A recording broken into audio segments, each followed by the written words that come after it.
Welcome to Inner Gardening with Ann the Grower. I'm Ann Ridelfs. I'm a retired psychiatrist who's very concerned about the misinformation I hear passed around about psychology. And I've decided to put on this TV show in order to share what I know and to tap into the knowledge of my guests. And I have on my show today, Tonya Hoffman, who has been great in helping me get acquainted with this field of online broadcasting. And she's also the founder and CEO of the Public Speakers Association, of which I am a member. Tonya, welcome. Hey, everybody. Hey, Ann. She's so adorable. And yeah, tell us about yourself. Oh, my goodness. You know, that's kind of a loaded question, but And a short time. right. You know, I always love showing people an image of me because everyone always sees me as, oh, this international speaker, the owner of the Public Speaker Association, plus other businesses. But I didn't start off this way, right? So I love showing people my introvert picture in 2005. Because people are like, what? That's not you. And I'm like, it was totally me. Fear engulfed my life. I was totally in the moment and had to get over the whole victim mentality and all of that to get to where I am now. But it's all about challenging yourself and getting out of your own way. Well said. And one thing you've told me about is how being on an online TV show, you'll get questions and feedback from people all over the world and new relationships form. And already, even though I've only had one show, I got a question from a viewer. Why should I care? The last episode was about how we typically spend more time working in the outer world than in our inner worlds. So I'm going to turn that question to you, Tonya. Why should we care if we spend more time out there than in here? Well, I think it's a balance. You know, if you don't work on yourself, you cannot go out and change other people's lives. You've got to start with yourself. And then it kind of flows from you because then you're being authentic because you're not saying, go do something that I haven't done. You're actually telling people, this is what I've been through and you can too. And I think that really is what personal development, the value that it holds is helping yourself get out of the way so you can go help others do the same. Well said. And before I go further into why we should care, I want to look at this dual way of thinking and doing that is taking over our country, meaning that either or way of thinking and doing. Should I care or should I not care? And that I believe we're born whole, but immature. And when we have mature parents who embrace their wholeness, they know how to teach their children the right time, place, and circumstance for every part of themselves and creatively express whatever's inside them. It's not okay to push a little sister down in your anger, but it is okay to tell her you're angry and tell her why. But contrast this with American child-rearing methods where we divide children into parts, psychologically speaking, meaning that their thoughts, feelings, and behaviors are consistently judged as good or bad, right or wrong, and treated accordingly. You shouldn't be angry, as an example. So, Tonya, what would you like to share about this? I think it's incredibly important that people start looking at everything as a holistic approach, that you can't look at just your liver, is your liver good or not? Yes. But it really is a wholeness. You know, what are you doing to help your liver or your sister? You know, when you start looking at, I get this response from women, especially a lot of times, is they feel like they can either be a mommy or a businesswoman. right? They could either be a wife or a businesswoman, whatever the role they're wanting to take. And I'm like, why is that one or the other? It's kind of the same thing you're saying, is we're all one person. I'm a mother, I'm a wife, I'm a business owner of multiple businesses, I'm a speaker, I'm a coach, I'm a this, I'm a that. It doesn't really matter because we're just one person. We just got to own how fabulous we are in this wholeness of ourselves, and not looking at it as one is bad versus one is, or you have to separate them somehow. How do you separate your momminess from businessness? You know, I'm always a mommy. And I always think of my children. At the same time, I can also go out and make business deals. I don't know why that's so hard for people to grasp. I'm sure some of your clients need a mommy too. Right, probably. And when I used to work at the baby nursery, many parents told me that they didn't respond to their baby boys in the same way as they were responded to their baby girls, meaning they let them cry because they didn't want them to grow up to be soft, but tough guys. But what happens with this is the boys grow up to be insensitive to their own needs and feelings. And if their feelings and emotional needs are largely neglected or abused over time, these boys may separate from these human feelings and needs so much that they even forget they exist. And they also learn to be insensitive to others' feelings and needs. So as a wife and mom, what have you noticed about the differences between the way boys and girls are raised in this country? Oh my gosh, it's such a great question. I have a daughter and a son, and you don't realize sometimes how differently you're treating someone until something kind of jumps out. I used to own 2 science and nature retail stores, and we did birthday parties and dissecting classes and homeschooling events. And it was so obvious how different we treat girls versus boys, and how different boys and girls are, you know, kind of internally as well. You know, the girl parties, the moms and the families usually left, and the girls were all together, and they would listen to a instruction and they would follow it. So we could get through our 1-hour birthday party with no hiccups usually. The boys, the mothers were hovering, doing a lot of it for them. They were like, oh, you're doing it wrong. And just on the boys the whole time, not letting them even, almost suffocating them. And I thought, how weird. Now, of course, then you would see the boys weren't following directions as well. They would be off doing their own thing. I knew that one boy would always end up with his finger stuck in the test tube. I knew that the slime would end up on one of their heads or on the wall. There was something crazy, and we knew that a boy's birthday party would not encompass the whole hour, that it would be part of the birthday party.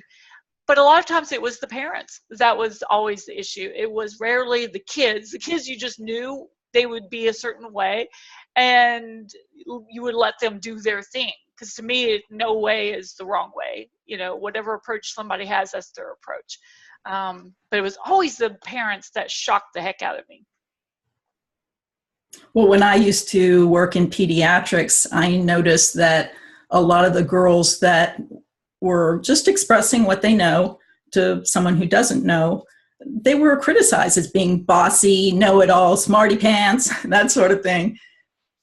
And these girls, if this consistently happens over time, they learn to hold back their knowledge and their leadership abilities to avoid criticism. Oh, yeah. And these insensitive stances of ignoring our self-expression or criticizing it, they're traumatic to our developing humanity. And we learn to hold back, contort, or exile the parts of us that are consistently traumatized. And this is how our characters are shaped.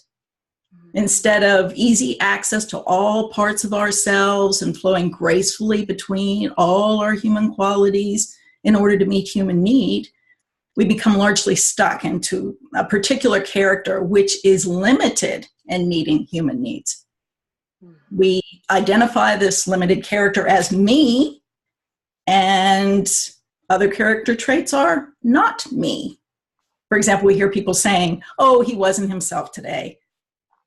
So I remember at the Public Speakers Association meeting in July, you mentioned that you underwent a character change, the photo you brought up at the beginning. Can you tell us about this? You know, a lot of times people just see you today, right? They don't see the journey you've been on. And so I started realizing that, you know, there was this disconnect of who I used to be to who I am now. And it was because I'm constantly challenging myself. I'm constantly improving, you know, personally developing myself. And a lot of it was also about getting past that past traumas. There's so much trauma in my past, from, you know, having cancer when I was 29, full-blown cancer, you know, to being robbed and tied up when I was 6 months pregnant, to even childhood, you know, issues of having a speech impediment and crazy, you know, home environment that was not real supportive. And so I understand why I curled up and why I kind of pulled away from life, because it was so much safer, but it certainly wasn't more fun. And I started challenging myself. So I have this same goal every year, and the goal is to look back at myself the year before and not recognize myself, which that requires me to go out and challenge myself to do things that I was like, who am I to do that? And then I'm like, oh my gosh, I just did that. So I have a daily goal of wow myself today. And sometimes you're like, how am I going to do that? You know, how do I wow myself? And a lot of times it's things that to someone else, they were like, really? That wowed you? But to us, you know, it's a huge deal, you know. Oh my gosh, I went up to a guy in a tie and said hello. I mean, back then, but you had these fears and you pushed through them anyways. Great. Well, when some parts of us hear yes most of the time, and other parts of us hear no most of the time, we grow or wither accordingly. And this is how the various plants in our inner garden come into being. And there are different shapes and sizes and varieties. The parts that have had a lot of food and watering are flourishing.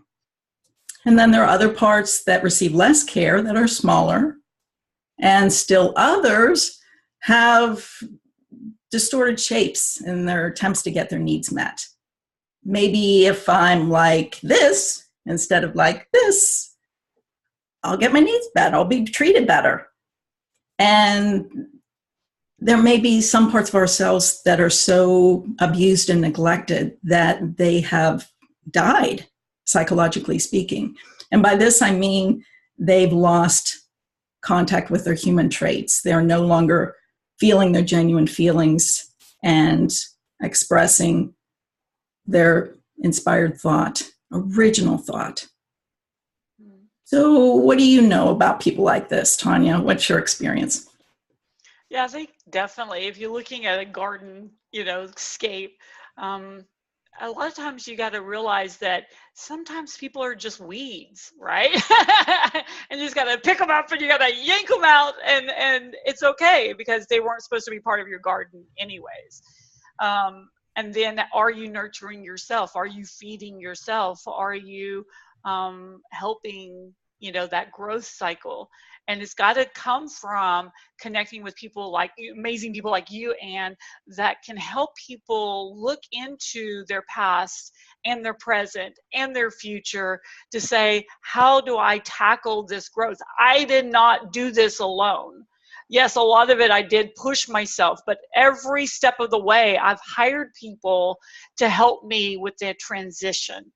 Because it's so hard to see yourself. Even though we see ourselves in the mirror, we aren't seeing you're just seeing a reflection of who we think we are. You're not really diving into the core values and the core issues that someone else needs to bring out in you. That's so true. And when we define just the part, the character that we've grown to call self as our only identity, our missing parts try to come back to us. They seek to return to where they belong, and they feel threatening. We don't want them. And these parts can show up in many ways, like relationship problems. So if I've thrown away my anger and my disagreeableness, I will attract people that are angry and argumentative. That's been my experience anyway. And our illnesses and injuries can be the same thing, as far as if I deny my grief about my losses, I might lose a body part in an accident to bring my emotional grief to consciousness. And in my experience, every loss of a body part or healthy functioning of a body part is an opportunity to look at the different aspects of our souls that we're missing. Amazing. And what's your experience, Tonya? Well, I know that that's probably why I had thyroid cancer, right? It's, you know, your throat is your ability to speak and get out your message. And I was for so long, introverted. Don't look at me. I mean, this is what I wore to a holiday gala, ladies. Gala outfit. I don't think so. And so you start attracting, and it starts to fester, because you know inside of you that you are meant for greatness and to help so many people, but you're in your own way. And so I was keeping myself, my voice, from coming out and helping others and being who I needed to be. And so, it's kind of crazy that it would develop into cancer, but I totally see why now. It seems like it's just a cause and effect. Yeah, and I think it's a common cause and effect, because we currently have a medical system that leaves, say, 60 to 70% of people with a chronic illness. And I mentioned in my show last week that I think it's about 70% of people that graduate from a 4-year college are in debt, and their debt is just under $40,000 on average. And then we have a food industry where so many of the foods we take in are leaving us malnourished, overweight, and even contaminated with anything from neurotoxins to endocrine disruptors. And I believe all that can be explained by our child rearing method that separates people into good parts and bad parts, meaning that these bad parts that we try to get rid of don't go away. They go in our unconscious mind, and they come out from time to time and express themselves in what we say and do. And it leaves us with a split personality, basically. And when these people with split personalities are in our institutions, they are helping with one hand and hurting with another. So what's your experience with that, Tonya?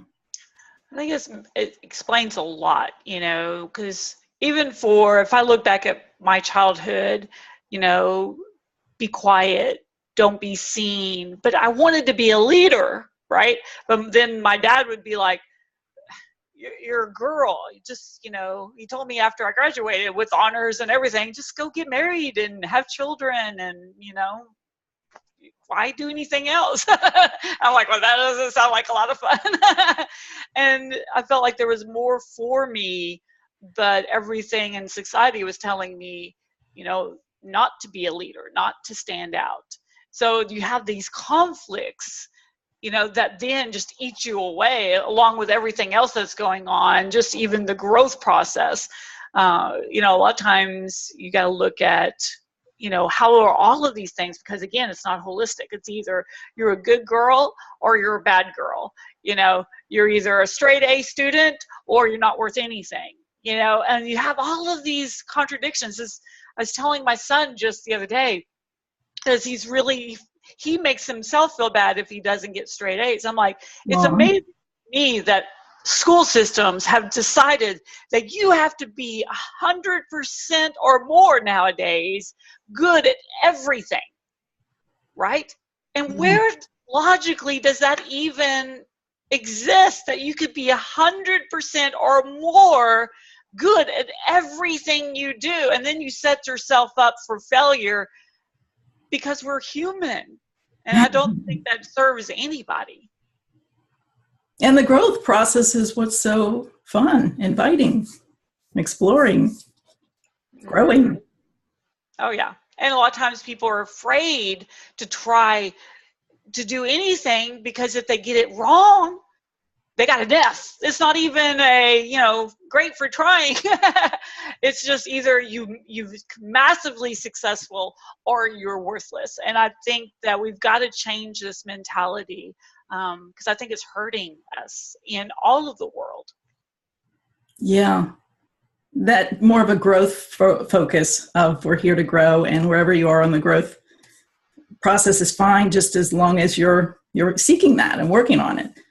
Exactly. Because a lot of times the fun part is exploring, and seeing where your interests actually flow to, because that's where it's fun. And we forget that, because we're told that we have to be 100% on the whole growth spectrum. And I don't know who is, who's good at everything. It's just mind-boggling to me. Yeah, all I have to do is start working with computers and I feel like a baby once again. Yeah, there's always something that, we're like, oh my gosh, what am I now needing to do? What new social media platform? Yes. Yes. But all this is a roundabout way of saying why people should care about the working on the inner world as well as the outer world. But our inner world impacts everything we perceive, feel, think, and do. It's huge, and it impacts everyone in our lives, and it radiates into the greater community. And if every part of us is alive and well, and we're conscious of it, we have the ability to enliven and enlighten everybody who's willing. What a wonderful thing. But if parts of us are hurting or even dead, they will do unto others what was done to them. It's just a natural process. So if we were impoverished, so many ways to do that, we will tend to bring others into debt. If we were made sick in some way, we will tend to sicken others. If we lacked adequate nutrition or had a toxic diet, we will tend to give to others these things. But the one so often points to the other in the sense that these things are not just physical, but also psychological. So if we have problems with debt or sickness or nutrition in the physical world, we have these problems in the psychological world. The former is pointing to the latter. Anything you want to say about this, Tonya? I think more people need to really investigate and challenge themselves to look deep and to hire somebody like you, right, to help not only themselves but also their children, because I think it all, it's progressive. So whatever your family is, and that's why so many times people can't get out of poverty, because that's all they've ever known and that's all that they've been taught from family after family after family. Same thing with anything, abuse, just name it, is usually progressive. So really look at who can you connect to help you. You obviously know if there's something you need to work through. So what's keeping you back from working through it? And the good news is our lives are trying to push us into this working through, and that we can use the difficulties in our current lives to discover these aspects that we've missed of our wholeness. For example, if I'm having financial difficulties, I can say something inside me is feeling poor or unworthy of having my needs met. And I can see what part of me resonates with this and there make some changes. If I'm struggling with illness, I can say something inside of me is sick and seek to find that part of me and offer treatment. And if I'm eating a lot of junk food or toxic foods, I can say something in me is in need of a nutritious detox diet and seek to let go of things that no longer serve me and give myself the best nutrition I can find, not just for the body, but for the heart, the mind, and the spirit. Yes, I totally yay. Yay! An important thing too is we have to remember that we're meant to be whole, and we cannot be wholly happy, healthy, and prosperous until we regain our wholeness, which requires recalling the true needs of every single part of us and meeting these needs. I know. I think it was the hardest thing that was, well, a lot of things have been really challenging, but one of my coaches had me go look in a mirror and tell myself, you're fabulous. And I remember looking at the mirror and looking into my eyes and going, you're pretty good. I mean, I couldn't say it. And I was like, what is wrong with me that I can't say that I'm fabulous and mean it, right? Not just say, oh, I'm fabulous, but I mean, really mean it. But what was really surprising is I had my children go, and after I got over my, finally everyone was like, yay, I'm fabulous, is I had my children do it. And it was amazing. They giggled and laughed, but then they did it. I mean, so much faster than me. And we could really help youth, overcome some of the stuff that we've kind of, I feel like sometimes we're just like slushy, like, squishing through life.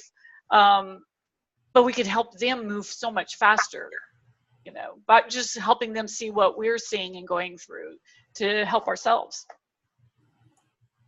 Yeah, that's what parenting is supposed to be about, right? Showing them the way. And I believe in mutual parenting. As we go about our lives, we receive parenting from others and they receive our parenting. And I feel like the divine is using all of us to grow all of us. No one is exempt from that. Right, exactly. Yeah, you are not alone. I don't care how much you feel like you're alone, you're not alone. Absolutely.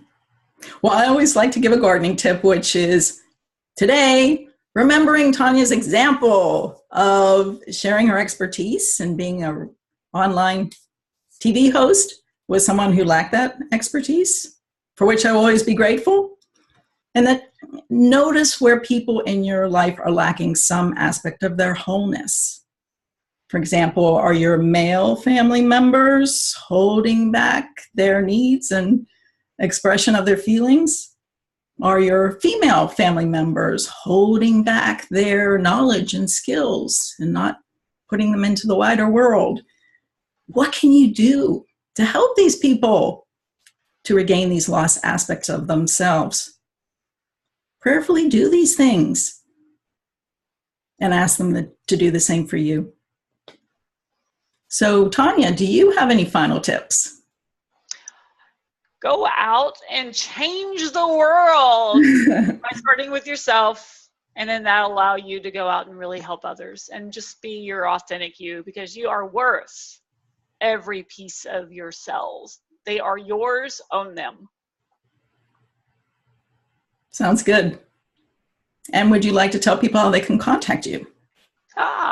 If you go to my website, go to Public Speakers with an S, Association, all spelled out, .com. Down at the bottom, there's a pop-up calendar. You can choose what works for you. I'd love, love, love to help you and see how I can help you go out and change the world from the front of the room and get your message heard. Great. And you can reach me at annthelistener@yahoo.com. Tonya, thank you so much for being on my show today. I thoroughly enjoyed it, and I hope we can do this again sometime. Yay, you were fabulous. I love it. Thank you so much. And you're fabulous. Bye for now.